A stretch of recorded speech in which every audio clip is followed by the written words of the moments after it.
because I love to learn about animals, all types of animals, especially how they think. And our guest today is Dr. Doug Hutchins, and he's the author of Dr. Doug's Animal Answers. How are you today, Dr. Doug? Thanks for stopping by. I'm great. Thank you.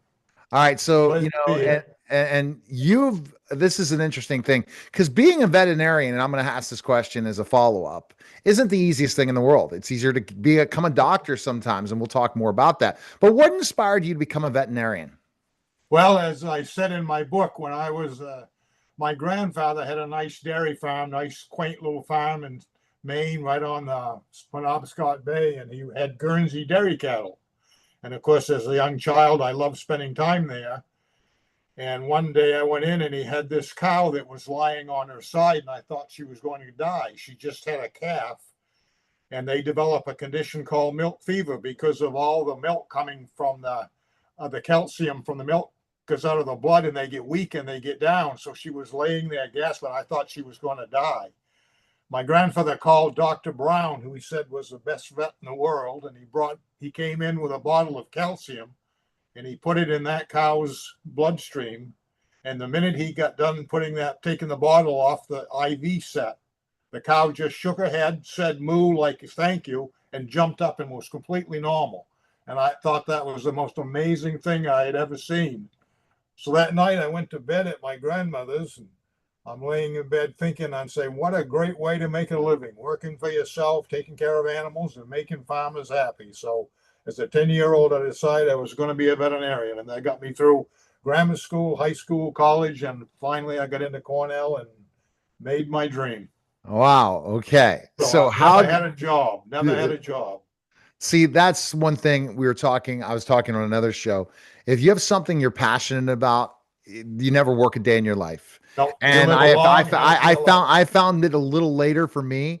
Right. I would definitely say teaching was not that. I wouldn't say my tutoring business was that. But once I built my digital agency where I'm working from my house most of the time and getting to talk to so many people and the radio, what I've built today is something I don't feel like I've worked a day in my life. So it took a Exactly. little time, but it happened. So And it how did you, shows. yeah. How did your career shape this book?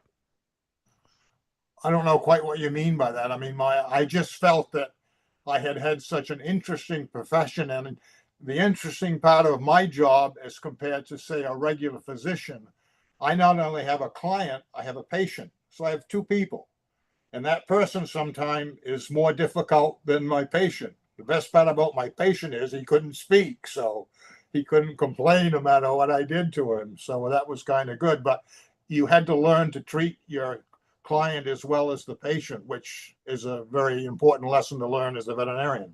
No doubt. No. So what I It meant, makes it doubly so tough. basically, your experiences, your whole career, made it so easy to create this Animal Answers book because you've had so many experiences treating animals. Exactly. Yeah. And, And I have the story about the lady that was in the hospital and she boarded my dog. And I went to go uh, home one night and I thought about it. The lady had no family and the dog was there and it was looking not very happy. So I grabbed the dog. It was a small dog, put it in my lab coat, headed for the hospital. And of course, I went in the hospital and I had a lab coat on. So I passed as a doctor and I walked in and I put that dog down. And that woman was in a semi coma. The dog went up and just licked her hand and she woke up. And when she saw that dog, it was like magic medicine. The nurse came in and could not believe the change in that woman. And that was probably in early 1970, one of the first hospital patient visits. And she could not believe the benefit that did for them. The nurses came in, everybody made of the dog. Lady went home in 3 days and was fine. wow, and so that's the interesting thing about it for The sure bond, the bond is is incredible. it just the bond exactly. So what makes a particular experience with an animal stick with you? Make us, well, just the emotional impact of it, I think.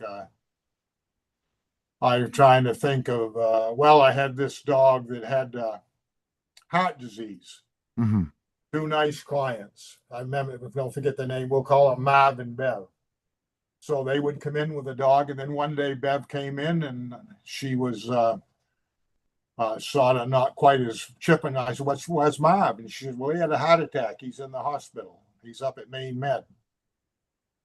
So I said, well, how is he? He said, well, he's saying he's going to come home in a couple of days. They did bypass surgery. Well, the morning he was to come home, he died. So she came in and she told me that he had died. And so then we went to the funeral. Then about 6 or 8 months later, Inky, the dog, started developing congestive heart failure. Oh my goodness. Same thing as her husband. So then we started treating. My God, she wanted this and that done, that done. I couldn't do enough for the dog. So finally, one night she called me. The dog was really sick. So I went to her house. It was around 9 o'clock at night. And the dog had to be put to sleep. So I put the dog to sleep right there on the bed. Then we got talking. And she couldn't get over the loss of that dog. And I said, well, she went and got a checkbook to pay me. And she said, how much do I owe you? I said, well, make it out for whatever you want. And she had a picture of a husband there standing beside a fire truck. He was a fireman. She said, how do you want to make a check out? I said, well, make it out to the American Heart Association in memory of Marv, your husband. And all of a sudden she thought she'd made a big deal of the dog, but she didn't really make a big deal of the loss of a husband like it was expected. But losing a dog is like it's like you're taking care of this little helpless animal and you don't think it's ever going to die, but they are no different than you and I. But it's just the difference that the implications they have with an animal compared to a person. It's just a kind of an interesting bond. They don't talk back. That's the thing. What Yeah, happens if AI gives them the ability to talk at one point, which is already happening? It's right. getting there. What do Yeah. you think's going to happen with animals then if they can talk back? Oh, I don't know. I think animals know when you're trying to help them. There are some animals that have got a lot of fight. They want to live. Others will just give up, not much like some people. But no, animals, I think they know. I've felt that a lot. And there's some animals you really can relate to. I used to have some clients, no matter what animals they had, I always had good success. And some other animals, some other clients, you might not have quite as good. It's just a funny bond you can develop. But there certainly is a connection there without any question. And Um, that they're kind of working now is the dog or the horseman's best friend. Because think about the horse. The horse not only brought us, the horse lugged all the wagons in the West. They work as a work animal. Then you rode them as pleasure. So it's amazing how in domesticating the horse that he probably is, could be a better friend than the dog if you really look at it in a true perspective. no, absolutely. Yeah. And so how did you as a veterinarian decide to treat all types of animals, not just dogs? Well, when I graduated from veterinary school, it was in 1970. There were only 2 females in my class. Now the University of Pennsylvania, I think, has, I don't know, around 200 students. They're all female. Females outnumber veterinarians 2 to 1 now.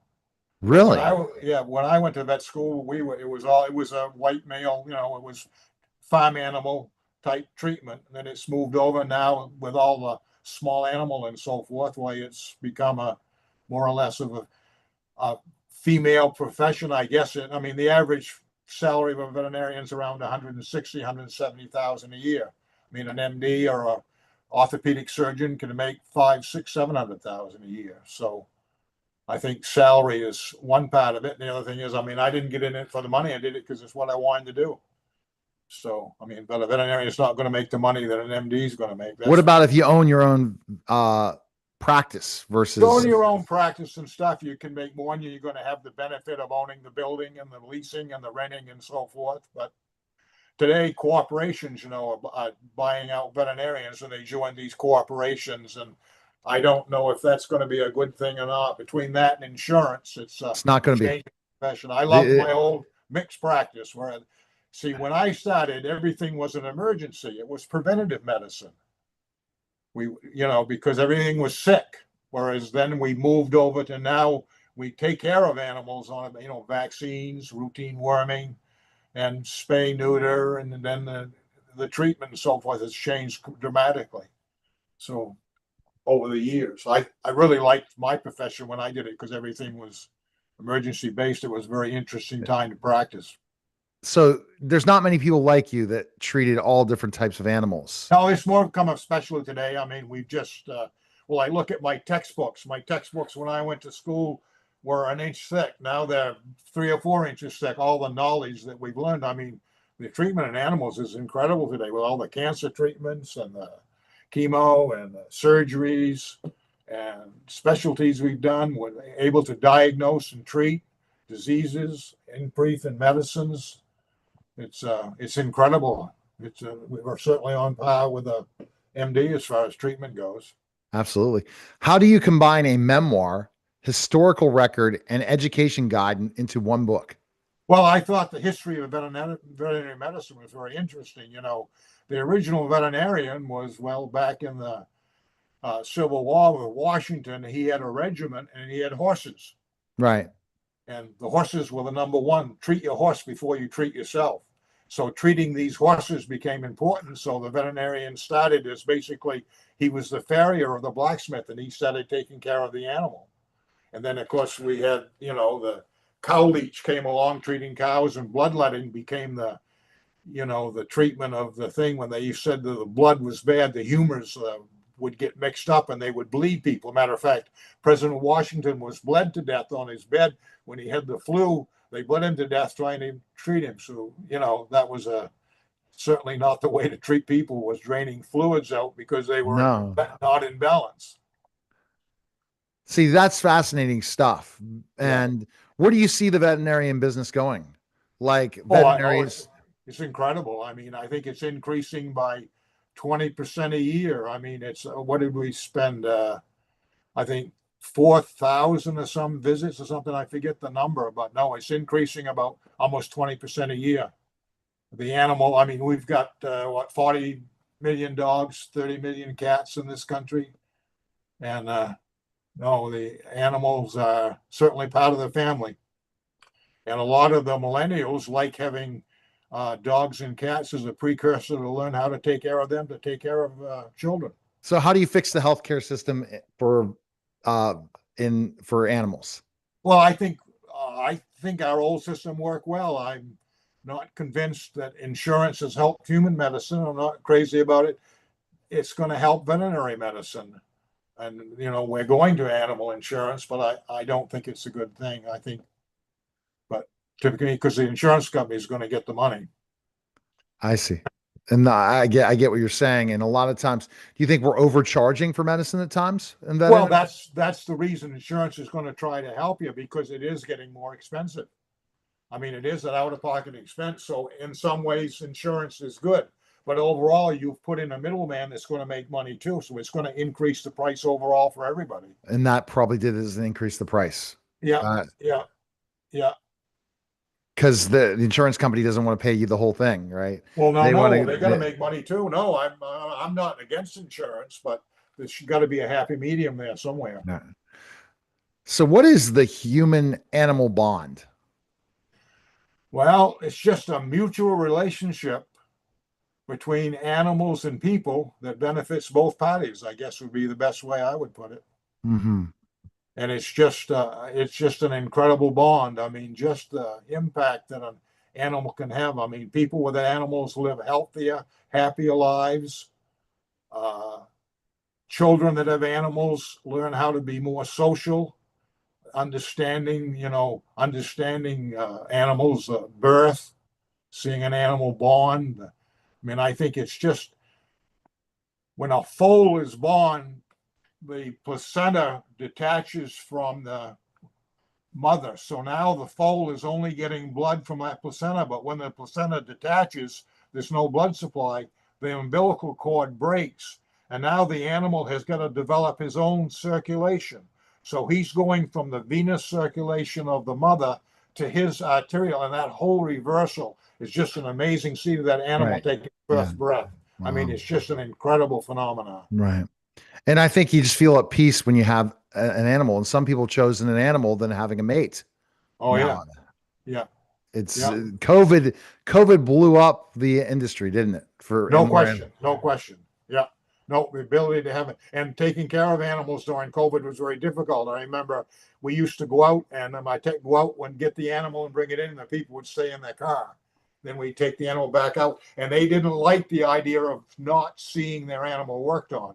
They wanted to see you work on the animal, which is understandable. Are you still practicing? No, I'm 83 years old. I'm more or less done, but I do quite a bit of consulting, and I've enjoyed writing the book. And I still breed. I have standardbred trotters. I breed and race horses, and Oh, wow. yeah, have a nice So you time. you so you figured out a way of entrepreneurship to make more money than just a veterinarian if you're breeding horses. Oh, sure. I mean, I've had a lot of different. Yeah, yeah. I've been done quite well breeding horses. Actually, I had a mare that I raced, and she ended up being better bred than it was. And I sold one filly for 510,000. The next year, I sold the next one for 525,000. Have any of them been in horse racing? Yeah, one of them was the first filly made over $1 million. She was one of the top 2-year-olds in the country as a Wow. 2-year-old. Her name was Walnut Payton, standardbred trotter. See, you're still working, but you're not really retired in a Oh way. no, no, no! I've got it made. I Hope to love it. live to be 100 Or more. You or never know. more. It's Well, just 100. Yeah. your Well, my your granddaughter, mind is sharp. That's the important thing. And I had a conversation with another doctor about your age, and he said the same thing. It's keeping your mind sharp. well, I have a granddaughter. She's a 12, and she says, "Grandpa, I'm going to be a veterinarian. I'm going to come back and live on your farm, and you're going to work for me." I figure I'll be around So 127, you so have I'm you have a looking forward to farm. it. So you have a Oh yeah, farm. we Oh have a wow. 50-acre farm in southern Maine. Yeah, beautiful spot. Oh my goodness, it must be Yeah, an gorgeous. old Cape built in 1700. And I have a summer home that I live in and down in Keller in the winter. Okay. So it's So amazing. when did you start breeding horses? How old were you? Oh, I didn't start breeding horses till I got into the standardbred business when I was in practice. My grandfather had a draft horse and he bred her a couple of times, but I didn't get into breeding till after I got into the standardbreds. Oh, wow. So Very intriguing stuff we're learning today. So, what yeah. is Lyme disease? And I know what Lyme disease is because I Okay, mean, Lyme disease is and why caused does it by pose such a risk caused to by animals? Mhm. it's caused by a parasite, Borrelia burgdorferi, that is in the tick. And the tick bites you, and that parasite is in the tick, and it gets in you and you get infected. And it can cause anything from, well, in dogs, it can cause flu like symptoms, and some of them can get the common symptom is the dog will spike a fever and he'll have a swollen joint, like a knee, and he'll be lame. We put him on doxycycline, the next day he's fine. Cure it just like that. If it goes untreated, which many doctors can miss because the symptoms of Lyme disease can mimic a common flu. We call Mm, it the great pretender because it's underdiagnosed and overtreated because you can miss it as a treatment. right.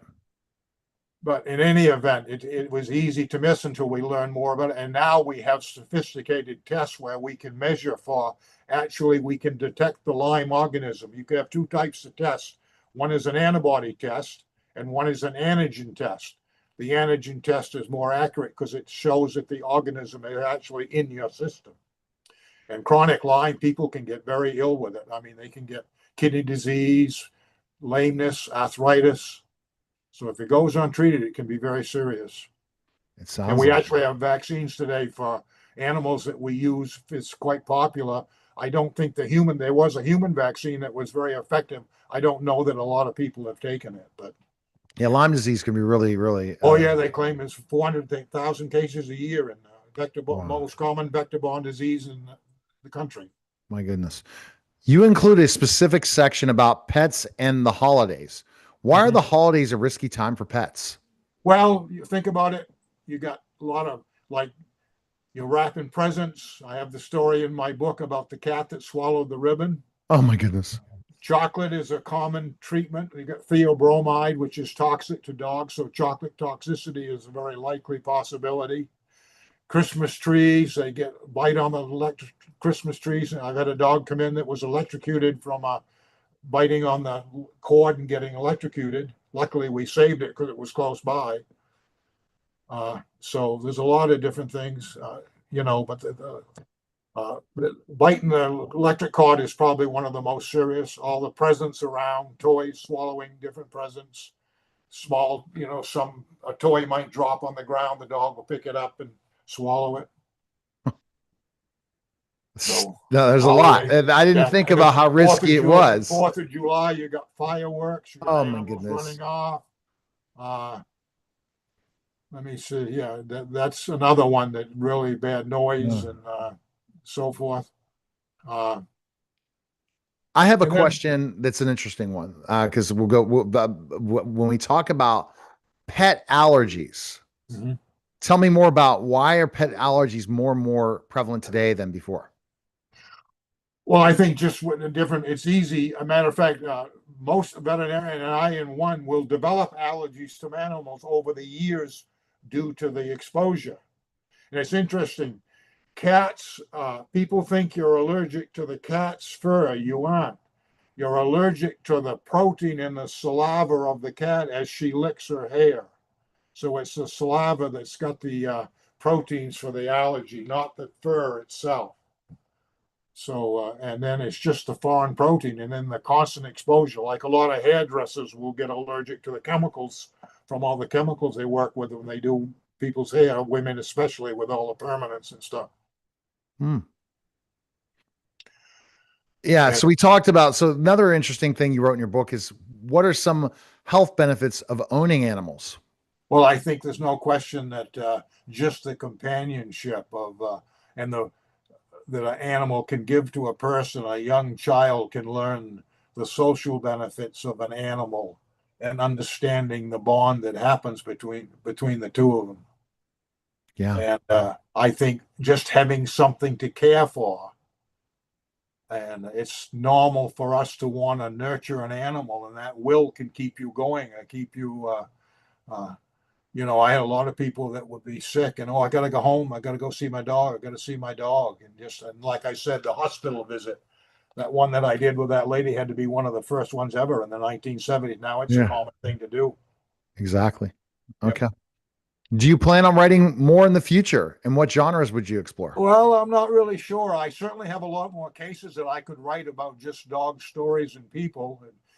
I didn't. That book took me about 2 or 3 years to write, so there's a lot of work in it. And I'll wait and see how it does.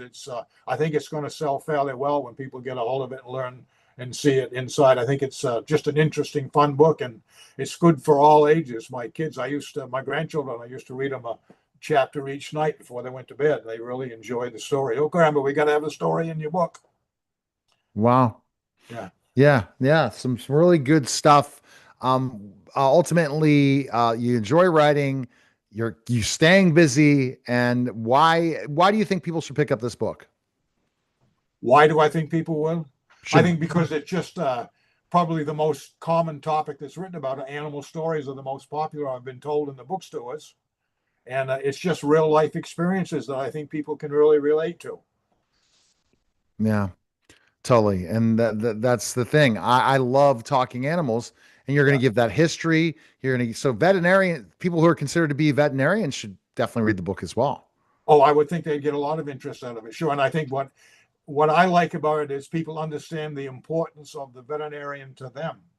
That's what a lot of people have told me. He says, wow, I didn't realize what the impact that you have. I mean, and now look at what the veterinarian does. He does a lot more than just take care of animals. I mean, I think the government employs probably 6 or 7 thousand veterinarians. I mean, food care, sanitation.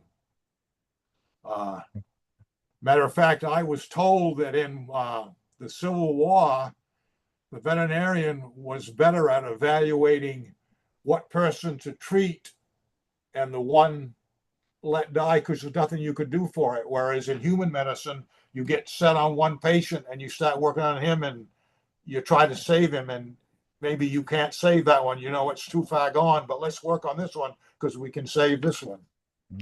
Okay. All right. Best place people can purchase a book and learn more about you. Where can they go?